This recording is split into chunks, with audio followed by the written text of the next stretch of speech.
আইসিসির র্যাঙ্কিংয়ে দুই বিশ্বসেরা ক্রিকেটারকে দলে ফিরিয়েছে সিলেট টাইটান্স। আসন্ন বিপিএলে তাদের হয়ে খেলবেন এই দুই নামকরা ক্রিকেটার, যাদের নিয়ে সাজানো হচ্ছে শক্তিশালী ব্যাটিং ইউনিট। এছাড়া আরও আছে একাধিক দেশি নামি দামি তারকা টুর্নামেন্টে যারা করতে পারেন বাজিমাত। সব মিলিয়ে দুই বিশ্বসেরা ক্রিকেটারকে নিয়ে কেমন হতে যাচ্ছে সিলেটের সেরা ব্যাটিং ইউনিট, সেটাই জানবো রিপোর্টে। নতুন নামে এবার বিপিএলে দেখা যাবে সিলেটকে। স্ট্রাইকার্সের বদলে 2026 সিজনে টাইটান্স নামে মাঠ মাতাবে ফ্র্যাঞ্চাইজিটি।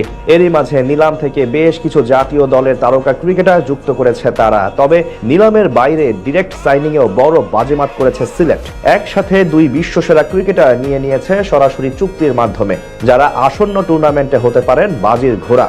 নানান নতুনত্বের ছোঁয়ায় মাঠে গড়াতে যাচ্ছে 2026 বাংলাদেশ প্রিমিয়ার লিগ। এবার টুর্নামেন্টে সবচেয়ে আলোচিত বিষয় ছিল 4টি নতুন ফ্র্যাঞ্চাইজি যুক্ত হওয়া, যার মধ্যে